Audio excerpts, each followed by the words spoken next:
Aujourd'hui, on va parler sur l'hyponatrémie. Donc, l'hyponatrémie, c'est un sujet qui est un peu difficile pour les étudiants, mais aujourd'hui, on est dans le bon moment et la bonne place pour comprendre l'hyponatrémie. On va commencer par une petite introduction. Donc, c'est le désordre hydroélectrolytique le plus fréquent. Elle est définie comme par une natrémie qui est inférieure à 135 millimoles par litre.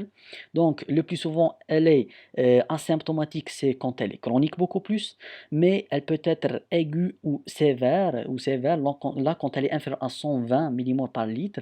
Mais même quand elle est aiguë, donc là, on a une chute brutale de la natrémie. Donc, elle peut provoquer des conséquences graves que je vais l'expliquer par suite. Pour le rappel physiopathologique qu'on n'a jamais compris lors des cours, on a l'osmolarité et l'osmolarité. Il faut savoir que les deux, osmolarité et osmolarité, sont la même chose. C'est la différence seulement dans les unités. Par exemple, l'osmolarité, c'est l'ensemble de toutes les molécules diffusibles ou non qui sont présentes au niveau 1 kg d'eau. Pour l'osmolarité, on dit toutes les molécules qui sont présentes dans 1 litre d'eau. Mais là, pour la tonicité, là, il faut comprendre parce que il faut savoir c'est quoi l'osmolarité calculée. L'osmolarité calculée, c'est quoi? C'est la somme des osmoles actifs et inactifs qui sont dosés par l'ionogramme. Et donc, dans sa relation, on dit deux fois la natrémie plus la glycémie plus l'urée. Donc, le glucose et le sodium, ce sont les osmoles actifs, alors que l'urée, c'est un osmole qui est inactif. C'est pour cela qu'on dans la définition, on dit osmole actif et inactif. Alors que pour l'osmolarité efficace, l'osmolarité efficace ou ce qu'on appelle la tonicité, là on va enlever l'urée, on va enlever l'osmole qui est inactif.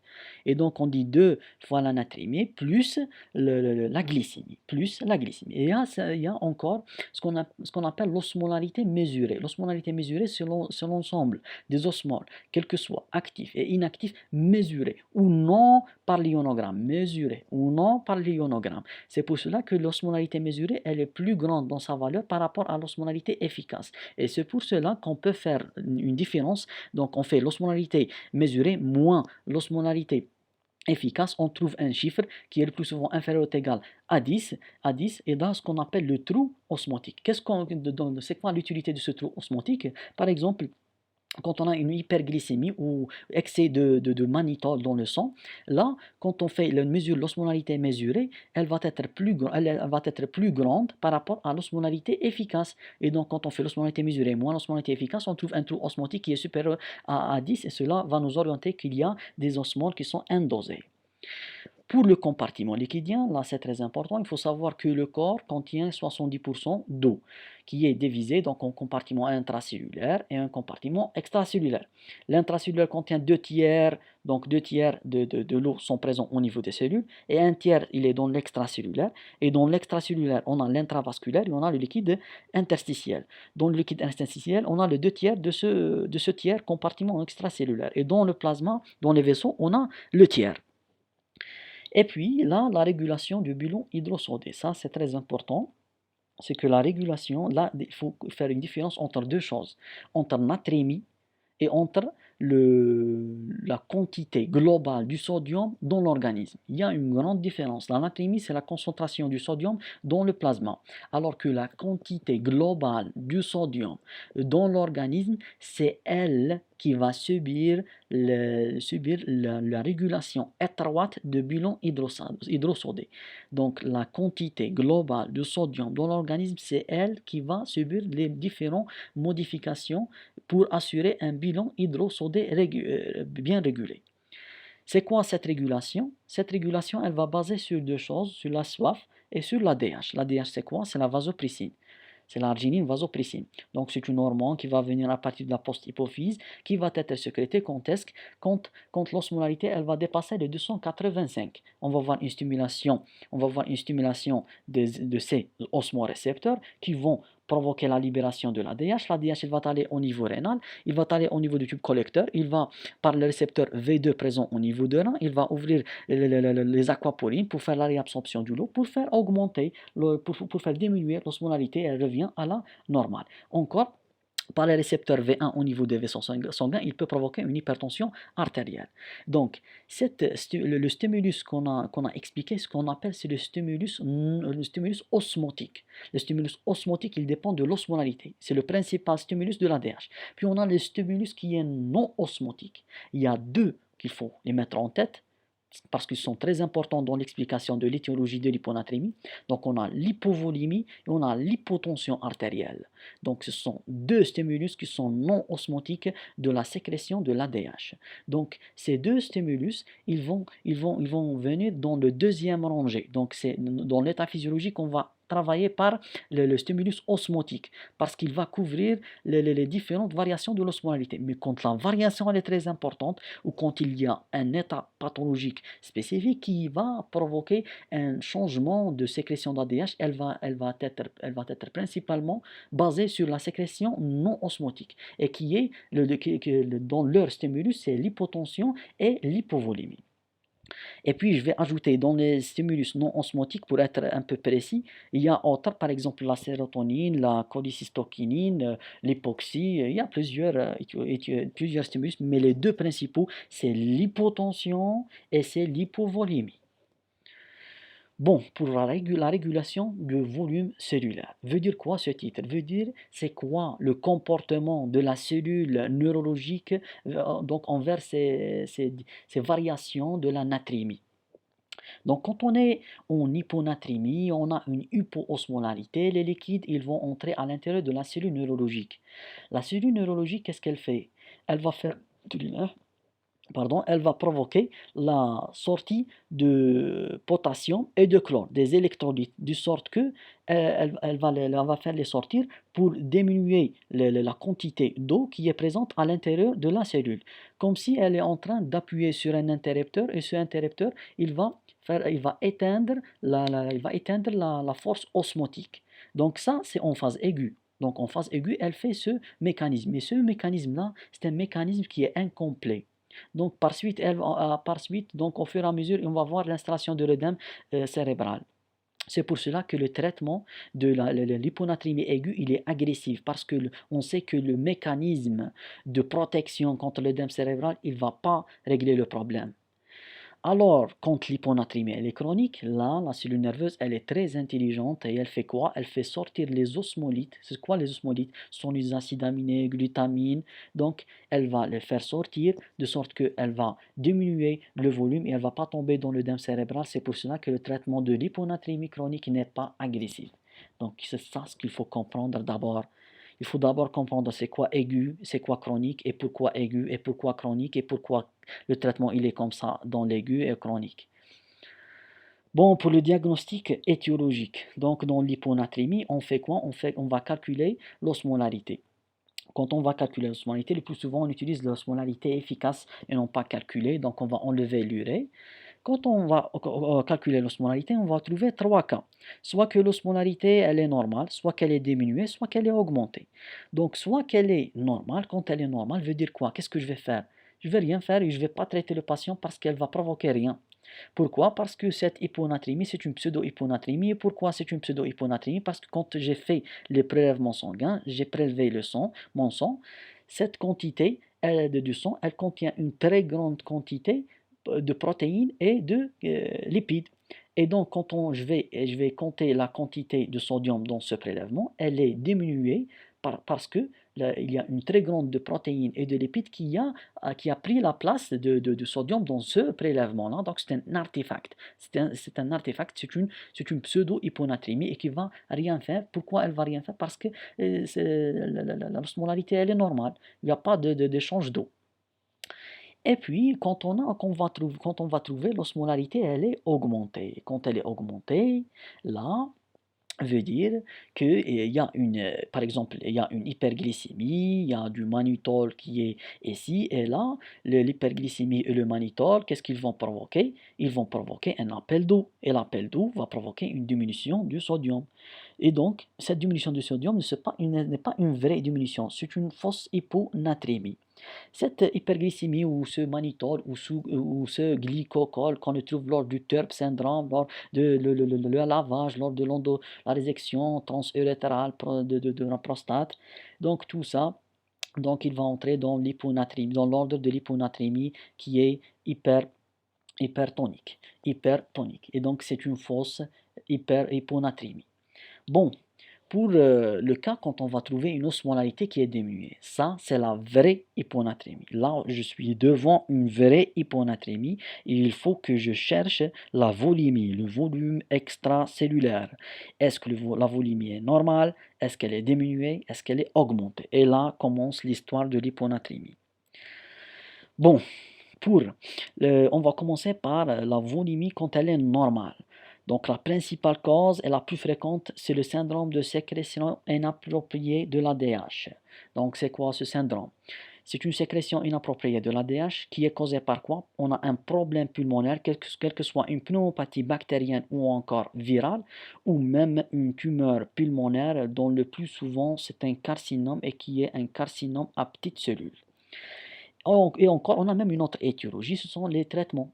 Et dont le plus fréquent, ce sont les ISRS, ce sont les inhibiteurs sélectifs de la récaptage de la sérotonine. Tout ça, c'est dans les étiologies de ce syndrome-là. Et puis, on veut comprendre pourquoi on a, malgré cette sécrétion inappropriée d'ADH, on a une volémie qui est normale, il n'y a pas d'œdème. Eh bien, après la sécrétion de l'ADH et la réabsorption de l'eau, le corps il va libérer le facteur natriurétique.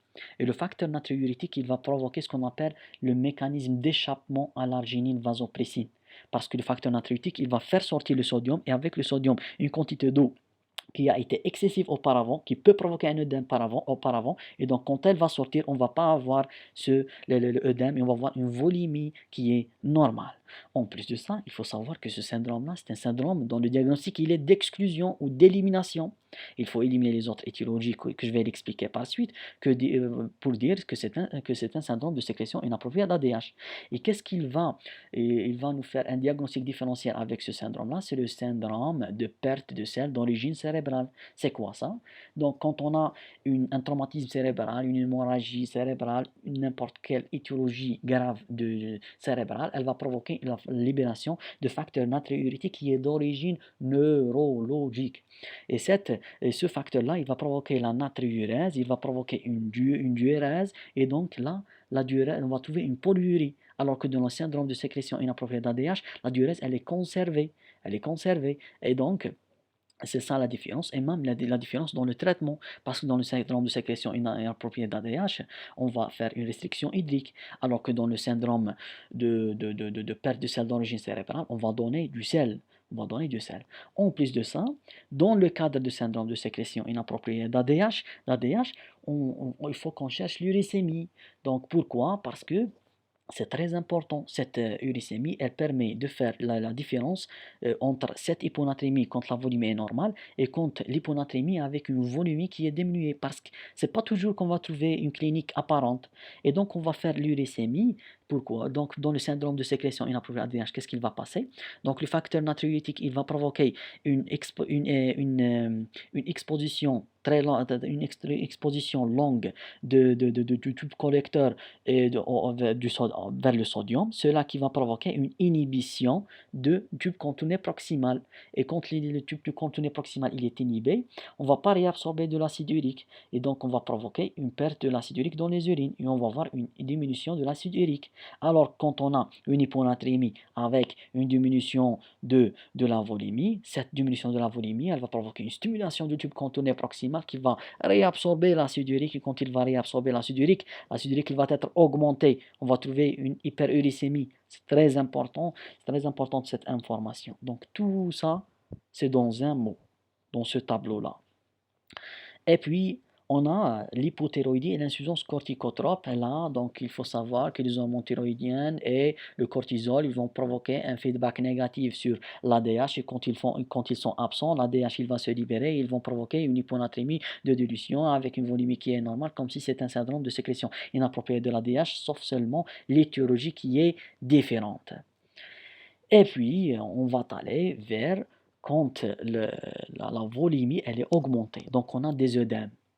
quand on a des œdèmes, là, les étiologies sont insuffisance cardiaque, cirrhose décompensée, syndrome néphrotique, et là, l'histoire physiopathologique, c'est la même. Donc, par exemple, dans l'insuffisance cardiaque, on a un débit cardiaque qui est diminué, qui va donner une volumétrie efficace qui est diminuée, qui va stimuler le système sympathique, qui va lui-même stimuler le système rénine, angiotensine, aldostérone, qui vont réabsorber de l'eau et du sel, et puis cette eau, il va aller vers le troisième secteur, il va former l'œdème, et puis la volumétrie efficace, la quantité de volume d'eau et de sang au niveau de vaisseau, elle est encore diminuée. Donc la volumétrie efficace, elle est encore diminuée. Et donc cela, qu'est-ce qu'il va provoquer? Il va aller au deuxième rangée, il va stimuler l'ADH, et l'ADH, quand il va être stimulé, il va réabsorber de l'eau, et cette eau-là, il va provoquer des œdèmes. C'est pour cela il y a une phrase qui est célèbre dans cette entité. Donc ils vont dire il y a une rétention d'eau et de sel, mais il y a beaucoup de rétention d'eau que de sel. C'est ça l'explication de cette phrase. Alors que j'ajoute dans la cirrhose, on va trouver une vasoplégie encore, hein. Pour l'hyponatrémie avec une volémie qui est diminuée, là on va trouver une hypotension implicutanée, l'hypotension orthostatique, ce sont les signes de la déshydratation. Et là, donc on a des pertes, quelles que soient digestives, rénales, cérébrales, veut dire quoi? Veut dire le syndrome de perte de sel d'origine cérébrale, et même les pertes cutanées. Donc c'est ça l'explication de ce tableau-là, et donc on ne va pas l'apprendre par mot, il faut comprendre d'abord. Pour on continue dans la recherche de l'étiologie. Quand on est devant une volémie qui est augmentée, donc on va chercher la natriurèse. On va chercher la natriurèse. Si la natriurèse, elle est diminuée, veut dire qu'il y a une insuffisance rénale fonctionnelle. Donc le rein, il est en train de fonctionner, il n'est pas pathologique, il est en train de faire la réabsorption du sodium. C'est pour cela que la natriurèse, elle est diminuée. Et dans cette entité, on trouve les étiologies que j'ai expliquées auparavant. Quand la natriurèse, elle est élevée, veut dire que c'est le rein, c'est lui qui est pathologique, c'est lui qui est en train de provoquer la perte de sodium. C'est une insuffisance rénale aiguë oligurique. Là, le traitement, on va utiliser la restriction hydrosodée et les diurétiques de l'anse pour enlever les œdèmes, etc. Bon, dans le cas d'une volémie diminuée, là, qu'est-ce qu'on va faire? On a une perte d'eau et de sel, et là, on va faire la natriurèse. On va voir elle est où la perte de ce sel-là? Est-ce qu'elle est extra-rénale? Est-ce qu'elle est rénale? Si c'était extra si c'était extra-rénal, donc la natriurèse, elle est diminuée. Le rein, il ne va pas éliminer de sodium, mais lui, il a une hyponatrémie. Donc c'est logique, il faut être logique. Et là, donc les pertes sont gastro-intestinales, le vomissement, diarrhée, perte cutanée, les brûlures, etc. Quand la natriurèse, elle est supérieure à 20, donc la natriurèse, elle est supérieure à 20, là, les pertes sont d'origine rénale. Donc là, soit ce sont les diurétiques. Et quels diurétiques? C'est pas tous les diurétiques, ce sont les thiazidiques et non pas le furosémide. Parce que le thiazidique, il va inhiber la sécrétion, il va inhiber la réabsorption du sodium, et ce sodium, il va provoquer l'élimination de l'eau avec lui. Et quand ce sodium et cette eau, ils vont être éliminés, ils vont provoquer une diminution de la volémie efficace. Et cette élimination de la volémie efficace, elle va stimuler l'ADH, et l'ADH, il va provoquer la réabsorption de l'eau. Et la réabsorption de l'eau, elle va provoquer une hyponatrémie. Et non pas le furosémide. Pourquoi? Parce que les furosémides, ils vont bloquer le transporteur qui est présent au niveau de l'anse ascendante, et là, il va bloquer la réabsorption du sodium chloré, etc.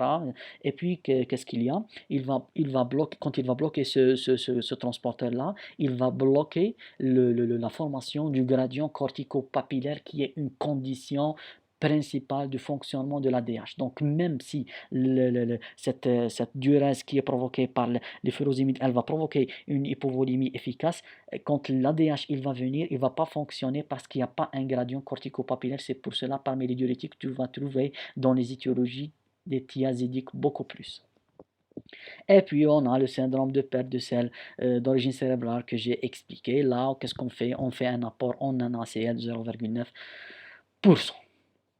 Donc, pour le traitement de l'hyponatrémie, donc, comprend le traitement étiologique. Il faut traiter l'étiologie, comme j'ai expliqué. Si le problème thyroïdien, traiter la thyroïde. Si le problème surrénalien, traiter la surrénale. Si le problème syndrome de sécrétion inappropriée, traitez-le. Si c'est un syndrome d'origine cérébrale, le traitement de cette perte d'origine cérébrale, etc.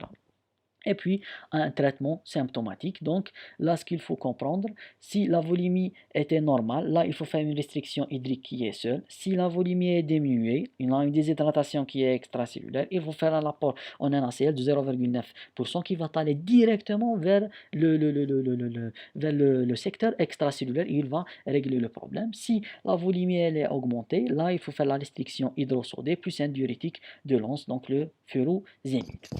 Et en plus de ça, comment dirais-je, il faut respecter le rythme d'augmentation de la natrémie de 1 millimole par litre par heure, donc c'est suffisant, sans dépasser 8 à 12 millimoles par litre dans les 24 heures. Pourquoi on va respecter ce rythme-là? Parce que si on va la corriger rapidement, on va provoquer ce qu'on appelle la myélinolyse centropontine. C'est quoi? Donc c'est quand on va corriger rapidement cette hyponatrémie, on va provoquer un changement rapide de la pression osmotique qui va altérer la barrière hémato-encéphalique. Et quand cette barrière elle est altérée, on va voir l'entrée des cytokines et des lymphocytes qui vont se diriger contre les oligodendriocytes qui sont présents au niveau de pont et ils vont détruire ces oligodendriocytes. Et quand ces dernières ils vont être détruites, ils vont provoquer une démyélinisation au niveau pontique. Et cette démyélinisation, elle va donner de la tétraparésie jusqu'à le Locked-In syndrome, jusqu'à un état de végétatif et c'est très grave. Et donc, je vous remercie.